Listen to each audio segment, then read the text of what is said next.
start. Sir, the very basis of the bill has also been questioned. That is whether the restructuring of the capital of the institution is at all indeed. It is our view that a developmental agency should be organizationally independent and its board professionalized. Having fully fed the Industrial Development Bank of India since its infancy for a decade, the Reserve Bank has placed it in a position of importance. The government have therefore taken the view that the time has arrived to elevate the status of the development bank to that of the principal financial institution, just as the Reserve Bank is the central bank of India. The country Life Insurance Corporation of India is the principal investment institution. The development bank should achieve the status of the principal financial institution, all the three being directly owned by the government. The bill seeks to achieve this purpose. Further, the board of the principal financial institution should reflect the various impulses of different states of India, particularly those which are industrially backward. As I have already explained, you will see from class 5 of the bill that in a board of 25 members, excepting 2 who are government officials and 2 employees of the financial institutions, the rest are professionals in the sense that they represent all India and state level financial institutions, banks and various fields like science, technology, industry, economics, industrial, cooperative, marketing, etc. The Reserve Bank, as the central bank of the country, will be represented at the level of a deputy governor on the board and on the executive committee of the development bank. The Reserve Bank is therefore in a position to continue to make its positive contribution to the operations of the development bank and through it of all the other financial institutions. It has also been argued that after the restructuring of the development bank, neither the volume of the credit to industry will increase nor will the cost of credit decrease, and thus there is no economic rationale for the bill. In any event, the mobilization of resources and their challenging will be done in close coordination with the Reserve Bank of India.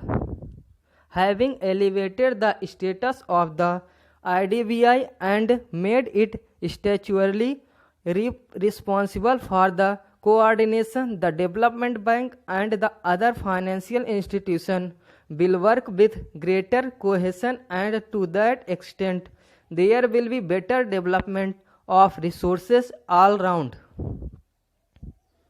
A point has also been raised that with the transfer of the shareholding of the Industrial Development Bank of India from the Reserve Bank to the government, large industrial group would have easier access to institutional finance than before.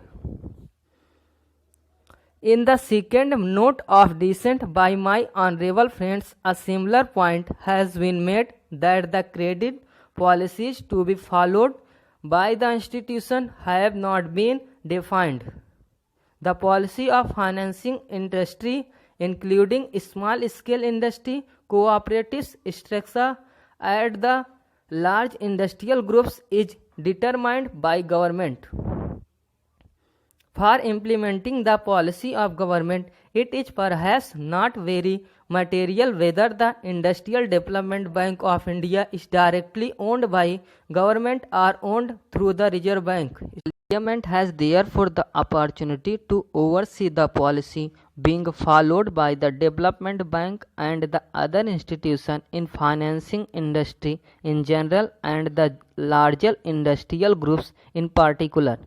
The honorable members have in their minute of dissent referred to the position that the employees' representatives will not be elected on the board but will be selected in a manner prescribed by government.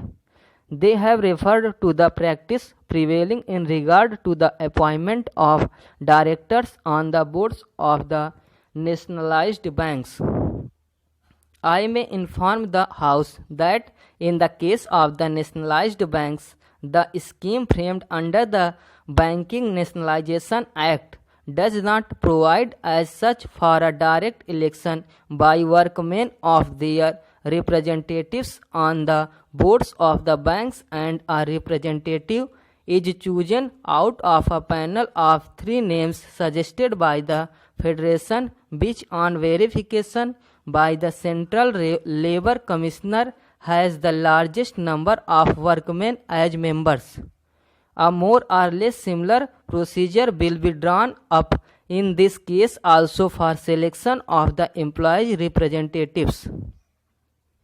I now take this opportunity of paying a tribute to the services rendered by the Reserve Bank of India in feeding the Industrial Development Bank of India from its infancy and having brought it up to its present status so that it could take up the leadership of the other financial institutions independently. As I have already stated earlier, the Industrial Development Bank of India will continue to be as much as concern of the Reserve Bank as of the government in the new setup as well. I have every hope that the Development Bank as the principal financial institutions in the field of the industrial financial with its enlarged role should be able to play an effective part in the balanced industrial development of the country in accordance with national priority and aspirations. This has been provided in the preamble by the Joint Committee constituted by the concerned ministry. Stop.